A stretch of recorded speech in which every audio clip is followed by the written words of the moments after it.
안녕하십니까. 이렇게 강의하게 된 것은 영광입니다. 영어로 하겠습니다만 여기 국제적인 회의니까.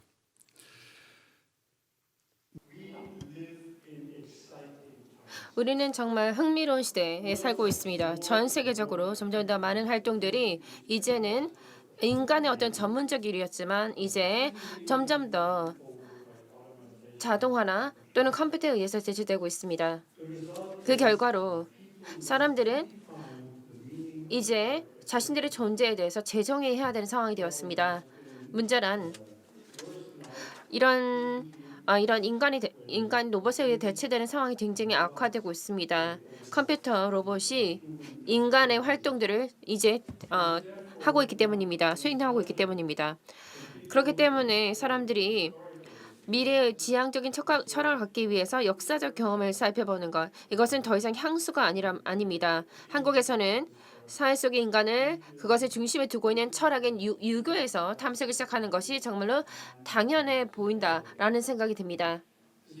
이러한 상황은 우리에게 한국, 중국, 그리고 일본에서의 실학운동, 그리고 동시에 계몽운동, 유럽의 계몽운동을 정말 상기시키는데요.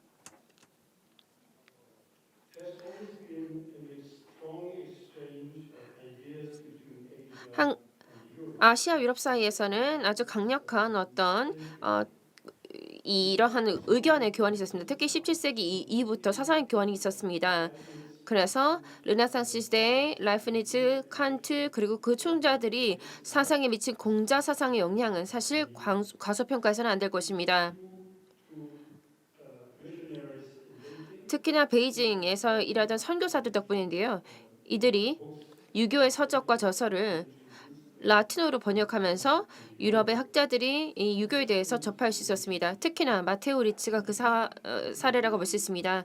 마테오 리치는 강력하게 중국과 유교에 의한 이미지에 영향을 받았습니다. 그는 중국 문인에 와서 세련된 문화의 영향을 받았던 것입니다. 그리고 그 마테오 리치 자신도 그런 교육받은 사람의 어떤 이상에 있어서 순응했던 것 같습니다. 그는 그 교육받은 사람은 온유하고 친절한 성품을 가진 사람, 이렇게 묘사되었습니다. 이것이 바로 우리가 이른바 말하는 어떤 유교의 에 대한 해석 영향을 미쳤는데요. 동아시아에서는 유라는 학자들의 이름을 따서 명명되었기 때문에 이제 유림이라고 하는데 이것이 굉장히 적절합니다. 유는 온화하고 고전과 예식에 박식하고 부드럽고 세련된 의미를 갖고 있습니다. 그래서 제가 봤을 때 유교라는 것은 유학이라는 것은 어떻게 보면은 이러한 마테오 리치가 묘사한 유에 따른 것 같습니다.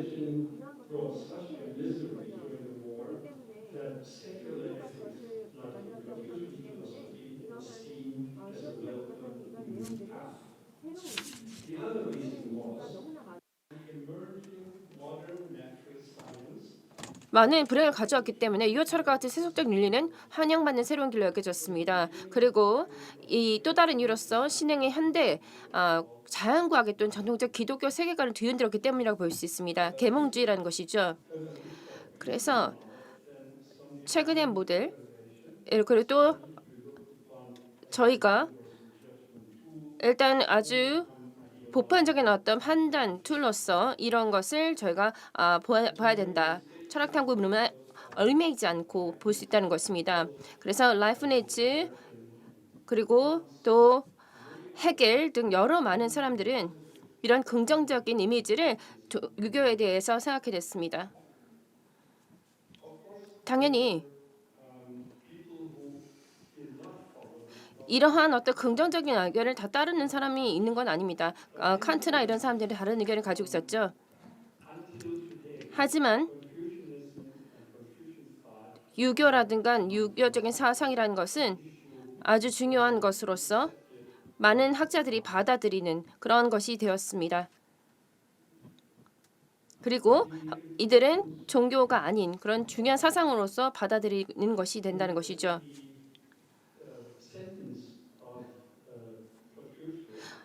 공자가 말씀한 것이 있는데요. 자신에게 원하지 않은 일을 남에게도 하지 말라라는 이런 말을 한 게 있는데요.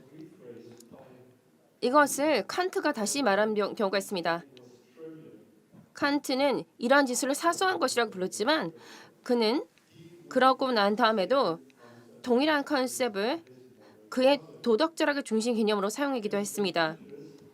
공자는 아주 중요한 개념을 이 호에에 추가했는데요. 그것이 충입니다. 충의 기본적 의미는 목표, 원칙 또는 어떤 사람의 헌신하는 것, 충실하다라는 것으로 우리가 이해할 수 있습니다. 이래서 충을 추가하는 것 어떻게 보면 이것이 인이라는 표현으로도 더 나올 수 있는데요. 이것은 자신의 필요를 다른 사람에게 부과하는 것을 방지하는 것입니다. 그래서 도덕적으로 정당한 목표 수준에서만 이 호혜가 적용된다라는 것을 분명히 하고 있습니다. 라이프니츠와 다른 계몽주의 학자들은 단순성, 독창성, 그리고 또 예언을 믿지 않는 것, 그리고 또 전체론적 어떤 세계관을 유교 사상의 어떤 긍정적인 측면으로 믿고 있습니다.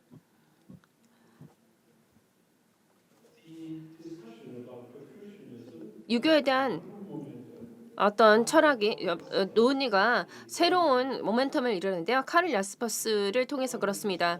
그의 소크라테스, 부처, 공자, 예수라는 저서가 있습니다. 거기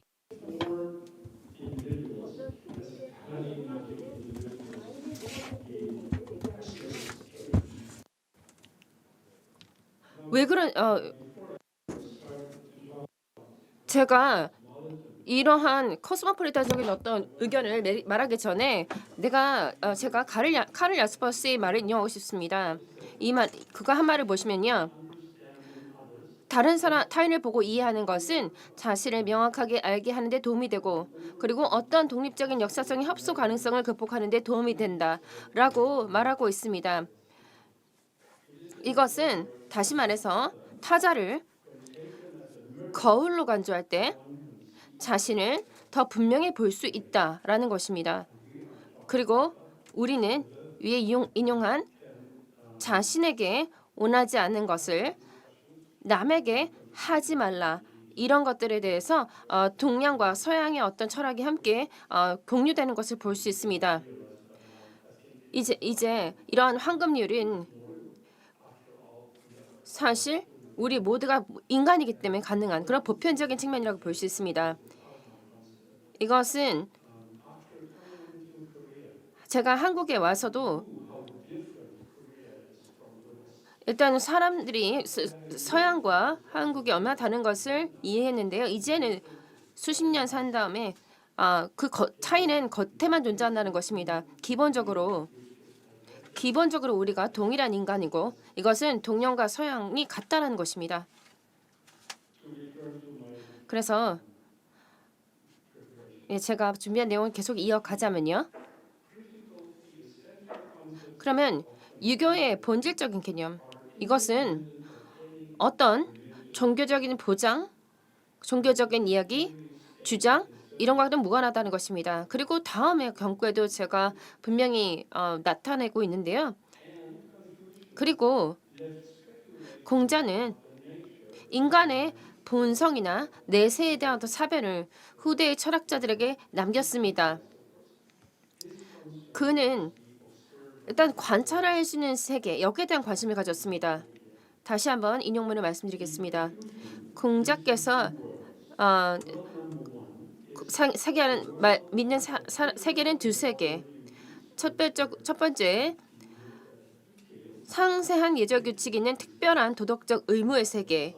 그래서 아들, 관리, 동생 등의 어떤 상세한 예절 규칙이 있는 것이고요. 그것은 전체의 도덕적 관심의 세계라고 볼 수 있습니다. 이것은 그것은 첫 번째 세계를 넘어 그를 초월하는 것이라고 볼 수 있습니다. 그래서 첫 번째 세계를 상대적으로 취급하지만 그 세계를 부정해서는 안 된다라고 얘기하고 있습니다. 여기 보시면요.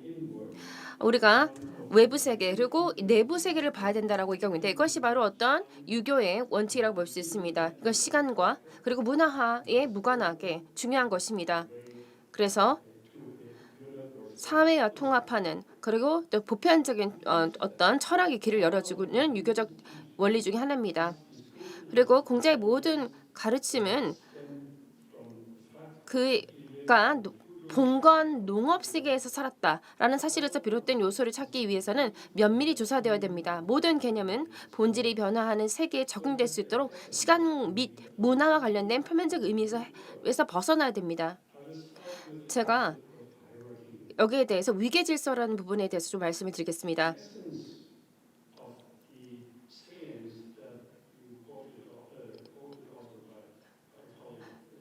제 동료 일단 베이컨이 아까도 말씀드렸던 내용에서도 오는 건데요. 왕은 왕이고 군은 군이고 또 형은 형이다. 뭐 이런 내용이 있었지 않습니까? 이 개념은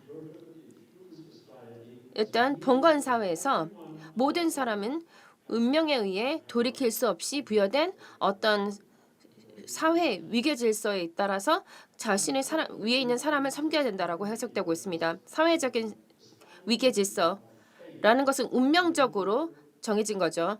장관, 그다음에 아버지, 아들 이런 것들은 운명적으로 돌이킬 수 없이 부여된 것입니다. 하지만 현대 사회는 훨씬 더 그것이 유동적이고요. 모든 사람은 자신의 어떤 위치를 자신의 속해 있는 계층 구조에서 계속해서 결정해야 됩니다. 새로운 방식으로 결정해야 된다는 것이죠. 그것은 자신의 상황에 따라서 결정이 달라진다는 것입니다. 그래서 유교의 많은 가르침처럼 또 다른 중요한 것, 우리에게 균형을 요구하고 있습니다. 바로 위계 질서에 대한 균형, 그리고 또 통합과 고결함의 균형을 요구하고 있습니다. 그래서 다시 인용을 하자면요. 자로는 군주를 어떻게 섬겨야 하는지 물었다. 공자께서 말씀하시길 그를 속이지 말고 항상 더욱이 그를 정면으로 대하라 이런 얘기를 하고 있습니다. 이것은 굉장히 중요한 문장입니다. 위계 질서라는 것은 일단 유교에서 위계가 강조되고 있는데요. 이것이 복종이라든가 또는 무비판적인 수용을 포함한다고 생각하는 경우가 있습니다. 그래서 군주가 군주처럼 행동하지 않으면 그를 따르지 말아야 된다라고 얘기하고 있습니다. 이런 현대 사회에서는 정말 그게 맞는 것이죠. 정치와 경제에 확실히 적용될 수 있는 내용이죠. 그리고 위계 질서, 계층의 중요성을 유교에서 말할 때 또 중요한 것은 여성 역할에 대해서 얘기를 해야 하는 것이 필수적입니다. 특히나 우리가 어떤 포스모폴리탄적인 사회 또는 개념에서 봤을 때 굉장히 중요한데요. 유교 역사가 없는 사회에서 오늘날과 같은 현대 사회에서의 남녀 역할의 분담은 여전히 풀리지 않는 문제를 드러내기 때문입니다. 그리고 여성에게 부여된 종속적인 어떤 지위라는 것은 사실 이 때문에 오늘날 많은 현대인들이 이러한 유교를 거부하는 것입니다. 우선 놀라운 것이 있는데요. 남녀 관계에 대한 질문이 어떤 논어에서는 아무런 역할을 하지 않는 것이 있는데요. 이는 정말 놀랍죠. 따라서 후계 유교 전통에서 여성의 종속적인 관계를 어떤 기본적인 측면이라고 이렇게 간주할 필요는 없다는 것입니다. 그러므로 벽일 수 있다는 것이죠. 두 번째로 남편과 아내의 관계에 대한 첫 번째 언급이 있었을 때 맹자는 여기에 종속이 있다라고 말하진 않았습니다. 문장이 아주 단순하게 그리고 정말 부인할 수 없도록 어떤 그의 관찰 사항을 말하고 있는데요. 남편과 아내 사이에는 다름이 있다라고 말하고 있습니다. 이 문장에서 한자 별은 종속 관계가 있다라는 의미를 가지고 있지 않습니다. 이것은 단순히 다르다라는 것을 의미합니다. 종속이라든가 그리고 우월한 남자, 열등한 여자, 그리고 안일과 바깥일 이런 모든 이야기는 나중에 가해진 해석입니다. 그렇기 때문에 일단 종속이라고 해석한 철학자들이 살았던 봉건 농업 사회를 배경으로 우리가 이해해야 됩니다. 자, 이 시점에서 좀 더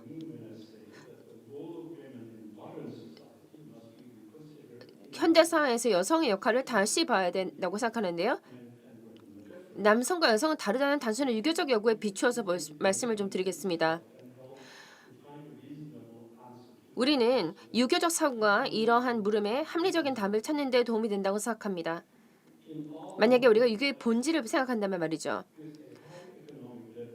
경제적 수준이 높은 모든 현대 사회에서 여전히 해결되지 않은 문제 중 하나가 바로 남녀 평등입니다. 이것을 어떻게 경제적으로 해결할 수 있는가인데요.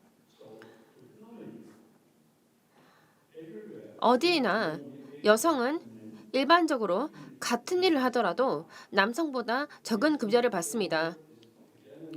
다시 한번 이유를 말씀드리면요. 여성은 임신 중, 또 육아 초기, 그리고 자녀가 아플 때 여성은 남성과 같은 전문 직업을 일상적으로 가질 수 없다. 이런 논리가 거듭 제기되고 있습니다. 저희는 앞에서 위계에 대해 논의하면서 공자의 조언이 그 자체로 가치에 대해 얼마나 융통성이 있는지, 유연성이 있는지 살펴보았는데요. 가치라는 것은 항상 주어진 상황에서 다른 가치와 비교해서 점검을 해야 할 필요가 있습니다. 이 경우 한편으로는 인간으로서 그리고 사회의 경제 소중한 구성원으로서 남성과 여성의 부인할 수 없는 평등과 그리고 다른 한편으로는 이런 차이의 기초에서 생물학적으로나 또는 기능적으로나 남성과 여성의 다름을 구별하는 것을 의미할 것입니다. 여기 정치적 어떤 해결책이 도출될 수 있는데요. 단순하게 봅시다. 그래서 여성이 시간과 노력을 추구한 것에 대해서 절대 간과해서는 안 될 것입니다. 경제라는 건 우리가 결과에 기반해서 해석하는 것이죠. 그렇기 때문에 여성 같은 경우에는 24시간의 반을 포함한 것을 남편과 똑같은 것을 남자와 똑같은 시간으로 지금 평등하게 계산하고 있지 못한다. 이런 것들이 바로 정치적으로 우리가 생각할 수 있는 것인데요. 이것을 동일 임금 문제를 해결할 수 있도록 이런 것을 평등 영역에 놓고 경제활동을 같이 바라봐야 될 것입니다. 그리고 정말 잘못된 유교에 대한 해석을 가지고 온 이야기 있는데요. 고대 중국에 나오는 내용입니다. 이 이야기는요. 여성과 또 공자의 논어본 여성 위치에 관련이 있습니다. 그리고 논어를 읽을 때 참 어려움이 있다. 해석에 어려움이 있다는 것을 보여주는 얘기도 하는데요. 레게가 이 이야기를 번역했는데요. 순 임금이 5명의 신하가 있었고 그에 따라 제국은 잘 통치되었다. 무왕은 말하기를 나에게 유능한 신하가 10명 있다. 공자께서 말씀하시길 인재를 찾기 어렵다는 말은 사실이 아니겠는가? 당나라와 우나라가 만나고 나서야 비로소 주나라보다 더 번성하였으며 그 10명 중에 한 여성이 있었다. 유능한 신하는 9명에 불과했다. 유명한 신하는 9명에 불과했다. 9명을 넘지 않는다라고 말했습니다. 그 중에 여성이 하나 있기 때문이다라고 하는 거죠.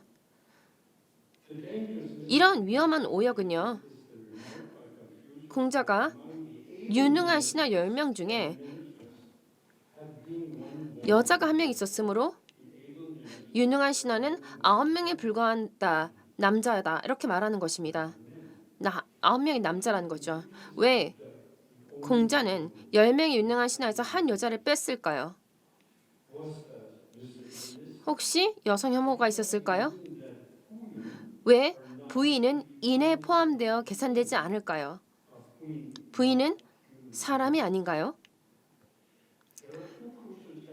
이러한 단락에 두 개의 중요한 한자가 있는데요. 부와 인이 있습니다. 현대 한국에서는 한 단어로 유부녀, 아내를 의미하는 한 단어를 결합하지만요. 고대 중국어는 반드시 그렇지가 않았습니다. 논어에는요. 부라는 한자가 다시 한 번 나오지만 거기에는 인이 없고 부인이 아니었고요. 부만 있습니다.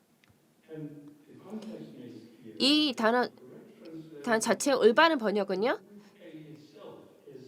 부라고 된 건 기혼 여성입니다. 그래서 하지만 현대 중국어에서는 단순히 인간을 의미하는 인이라는 한자는 고대 중국어에서는 더 구체적인 의미를 가지고 있습니다. 이 인에 대해 다음 같은 설명이 있는 사전을 보면 문제를 해결할 수가 있는데요. 예, 이 문헌에 보시면 초기 문헌에서 서민인 민과는 대조해서 말할 때 때때로 성을 가진 사람들을 일컬었다라고 얘기한다는 것입니다. 그래서 이게 민과 서민민과의 대조되는 차원에서 이런 것을 얘기한다는 것입니다. 더 명시적으로 말씀드리면 인이라는 단어는 사회적 관계에 있는 사람, 동료 인간을 구체적으로 언급하는 것이죠. 하지만 반면 피조물로서의 인간은 원래 민이라고 불렀다는 것입니다. 인이 아니라요. 동일의 중국 학자의 스탄펠드는 다음같이 설명하는데요. 여기 문제의 핵심은 일반적으로 인간으로 이해되는 인이라는 단어이다라고 지적합니다. 고대 중국어에서는 그것이 어떤 인류학적 존재로서의 인간을 의미하지 않았으며 인간을 일컫는 용어는 나중에 사람, 민중을 뜻하게 됐던 민이었다라고 얘기했습니다. 오히려 그것은 어떤 형태의 사회적 또는 민족적 경계 또는 한계의 사람들을 언급했는데 그것만큼은 확실하다라고 지적하고 있습니다. 하지만 첫 문장의 같은 단락에 나오는 한자인 이는 같은 방식으로 해석될 수 없으므로 다음과 같이 구산펠트는 설명하고 있습니다. 순유시오인에서 그것의 기능은 전미사적 수량 분류사의 기능을 한다. 그 의미는 확실히 명사 의미와는 다르게 평가되어야 한다라고 얘기하고 있습니다. 그 부인을 다르게 평가해야 한다는 것입니다. 비록 공자께서 분명히 10명의 무리에서 10명의 신하에서 여자를 제외했지만 그녀 여성성 때문에 이 여자를 공자가 이름한 것은 부인이었습니다. 따라서 공자는 그 사람을 인이라고 분명히 명시적으로 언급하고 그 인간성을 어떤 식으로든 부정하지 않고 있으며 그녀를 보다 친밀하게 부인으로 표기하고 있습니다. 는 단독으로는 아마도 기혼 여성을 가리키며 이것은 이 문장에서 충분히 그 의미를 가지고 있기 때문에 부인은 결국은 결혼한 또는 결혼과 관련된 그런 인으로 이해돼야 될 것입니다. 어떤 결혼할 가족에 대한 어떤 인원으로 이해될 것입니다. 그게 무슨 의미하냐? 가스만에 따르면 이 용어에 대한 몇 가지 언급을 했는데요. 그에 따르면 전문수로서의 부인이라는 것은 인 집단 안에 있는 어떤 고귀한 계층의 최하층에 있었던 어떤 사의 아내를 부르기 위한 이름이었다는 것입니다. 가스만의 결론은 논어 8, 20에 의미하는 여성은 다른 인 집단에서 혹은 조계혼 명령 때문에 다른 시족에서 결혼하여 속하게 된 어떤 인단체 일원이었다라고 말하는 것입니다. 그래서 제가 이것에 대해서 좀 요약하자면요. 제가 세 가지 중요한 단계를 제안하고자 하는 것입니다.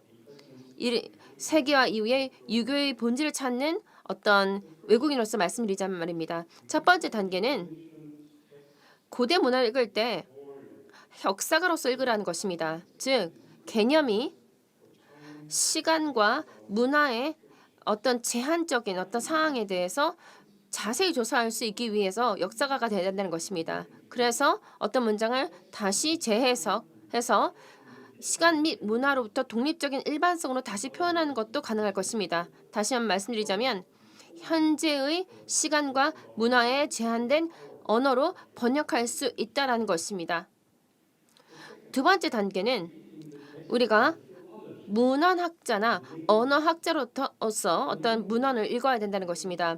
고대 문헌의 언어는 동일한 문자 체계의 현대 용법과는 너무나 다르기 때문에 우리가 사용하는 현대 용법의 어떤 간섭 위험, 그것을 현대 용법으로 이해하려는 위험이 존재한다는 것입니다. 아까 말한 것처럼 부인을 아내로 읽는 것과 같이 이게 추가 설명을 고려하지 않고 하면 이것은 고려하지 않거나 또 인을 항상 인간으로 읽는다는 것입니다. 세 번째 단계는 한국 밖에서 심지어 동아시아 밖에서도 중국 학자들과 협력하는 것입니다. 이것은 중요합니다. 제가 중국 학자들이라고 얘기했는데요. 중국학은 고대 그 글을 읽는 것으로서요. 350년의 어떤 미국이나 유럽의 문화가 이해하기는 좀 어렵습니다. 그래서 외국의 중국 학자들이 오히려 유교에 대해서 잘 모르는 우리를 이해할 수 있도록 더 도움을 많이 준다는 것이죠. 그래서 제가 말씀드린 것처럼 우리가 외국의 중국 학자가 중국인 중국 학자가 아니라 외국의 중국 학자들이 동아시아 전통에는 무지함이 덜하기 때문에 유교에 대해 잘 모르는 것을 인지하면서 점점 더 많은 어떤 의미 있는 깊은 질문을 할 수 있다는 것입니다. 아는 것을 기반으로 해서 하죠. 그래서 다른 질문들을 통해 좀 더 깊은 이해를 제공할 수 있습니다. 여기서 제 발표를 마무리하겠습니다. 감사합니다.